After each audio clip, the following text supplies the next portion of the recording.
Qu'est-ce que l'islam chiite?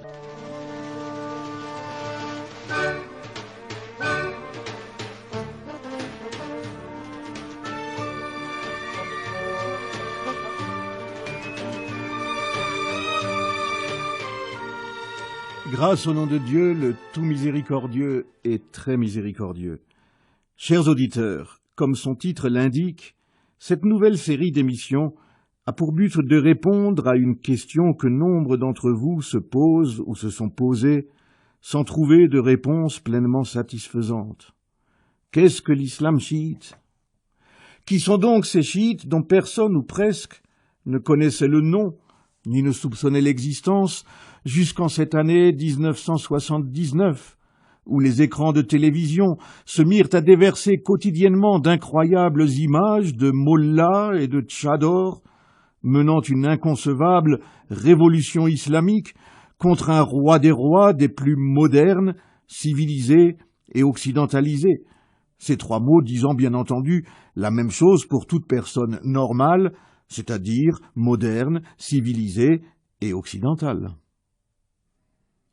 Le chiisme se faisant ainsi connaître au monde par la révolution islamique d'Iran, on se contenta longtemps de n'y voir qu'une forme minoritaire et presque exclusivement iranienne de l'islam, dont la principale spécificité était bien entendu d'être extrémiste et fanatique, contrairement au sunnisme, la forme majoritaire, internationale et modérée de l'islam. Car dans les années 80, les moudjahidines sunnites afghans étaient, au même titre que les bouddhistes tibétains, pleinement soutenus par les bons occidentaux dans leur juste combat, c'est ainsi qu'on traduisait djihad à l'époque, pour libérer leur pays et leur foi des méchants communistes soviétiques. Tandis que les mollahs chiites, eux, étaient des anti-américains primaires qui voulaient replonger leur pays dans l'obscurantisme dont le bon roi des rois l'avait tiré avec l'aide des mêmes bons occidentaux.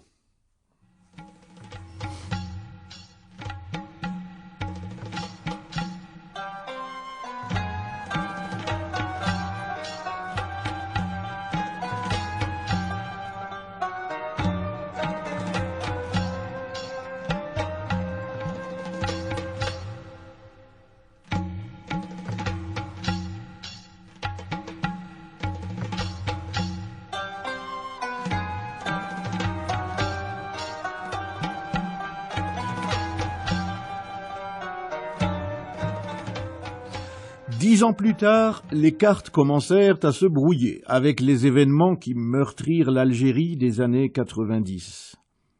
Tout y commença par un processus d'ouverture démocratique, bien modeste il est vrai, puisque les premières élections libres que connurent ce pays n'étaient qu'un scrutin départemental et municipal. Malheureusement pour eux, les Algériens n'avaient pas bien compris pour qui ils devaient bien voter, et à la stupéfaction générale, c'est un parti nommé Front islamique de salut, le FIS, qui emporta en juin 90 la quasi-totalité des grandes villes algériennes. En votant pour un parti qualifié d'islamiste, la population algérienne, pour ne pas dire la populace, se rendait coupable du triple crime de lèse-laïcité, de lèse-modernité et de lèse-majesté occidentale. Là encore, toute personne normalement constituée comprendra que les trois n'en font qu'un. Ce vote triplement outrageant prouvait ipso facto à tout le monde libre, c'est un autre mot pour désigner l'Occident, que ces gens-là étaient fort loin de pouvoir assumer la charge civique de la démocratie et de la liberté. Et donc les bienfaiteurs de l'humanité se trouvaient en devoir de les éduquer un peu plus pour qu'ils apprennent à mieux voter. Le pouvoir, en place, civilisé et civilisateur, encouragé par tout le monde libre, avorta donc aussitôt un processus qui s'avérait prématuré.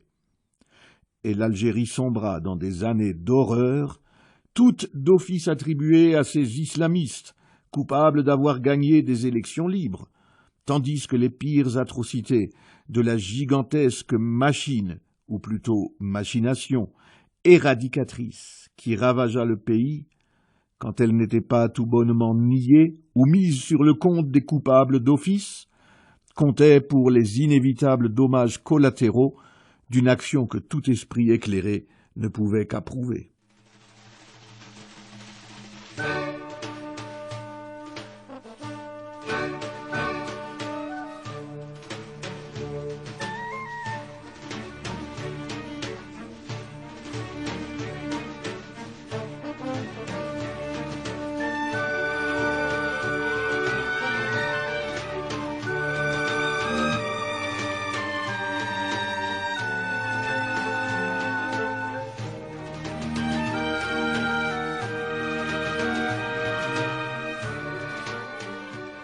Au début, la référence iranienne s'imposait tout naturellement dans le discours occidental. Les islamistes algériens étaient apparentés aux chiites, leurs femmes portaient des tchadors, un terme iranien que les Arabes et Berbères d'Algérie n'ont pourtant jamais employé, et le leader du fils était naturellement un nouveau Khomeini. Mais on s'aperçut vite que nombre des meneurs islamistes étaient d'anciens moudjahidines revenus d'Afghanistan. C'est qu'entre-temps, le mur de Berlin était tombé, et que les ex-bons moudjahidines soit s'entretuaient dans l'Afghanistan pour être les chefs du pays et de la foi libérés, soit étaient rentrés chez eux en ne rêvant, comme bien des anciens combattants et militants des grandes causes, que de continuer le combat. Ce combat pour lequel on les avait si longtemps bénis et formés à grands coups de dollars et d'instructeurs made in US, et dont on leur avait fait ou laissé croire qu'il avait causé la chute de l'empire du mal. Qui sème le vent, disait un sage ou un prophète, je ne sais plus. D'autant que la tempête promise ne se leva pas qu'en Algérie en cet été 90. Le choc de juin, pas encore digéré, voilà qu'en août une autre explosion affole le monde. Saddam Hussein, le grand ami laïque et progressiste de la France et des États-Unis contre l'Iran fanatique, envahit le Koweït et fait aussitôt fureur comme nouvel Hitler, d'autant plus diabolique qu'il se met soudainement en prière devant les caméras et appelle tous les musulmans du monde à sauver la Mecque de l'occupation. Saddam n'en était pourtant pas à son coup d'essai dans l'instrumentalisation de la religion. C'était déjà en se faisant le champion du sunnisme arabe contre l'hérésie perse qu'il avait mobilisé autour de lui une union sacrée sunnite dans sa guerre sainte contre l'Iran. Mais c'était alors avec la bénédiction des bons occidentaux.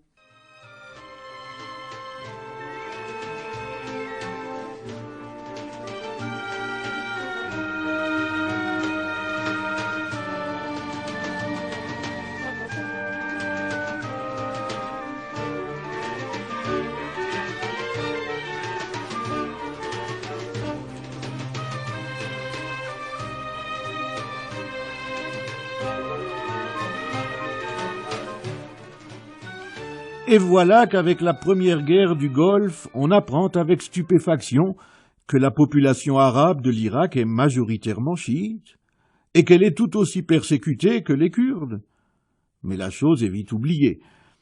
Quand, poussés par les Américains, les chiites d'Irak se révoltent contre Saddam Hussein, l'oncle Sam fait volte-face, c'est un sport national, paraît-il, et laisse sereinement les troupes diaboliques vaquer tranquillement au massacre des insurgés. C'est encore un sport national, dit-on. On ne s'y retrouve décidément plus avec ces chiites et sunnites.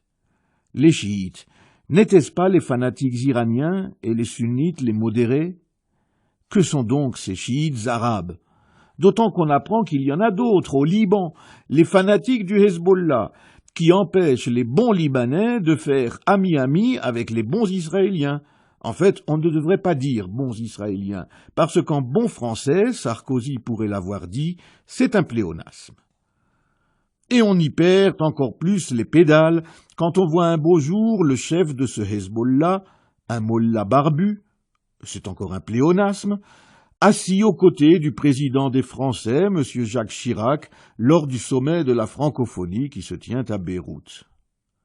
Et rien ne va plus. Quand le second Bush, fils de celui qui laissa massacrer les insurgés chiites, décide de faire le contraire et de débarrasser l'Irak de son diable d'Hitler, main dans la main avec les Kurdes et les chiites, qui, depuis le 11 septembre 2001, dit-on, seraient moins fanatiques, du moins certains, du moins par rapport aux sunnites, du moins certains d'entre eux, plus fanatiques que des chiites, du moins que certains, qui le sont moins d'autres. Au secours, on est perdu et on attend avec impatience la prochaine émission.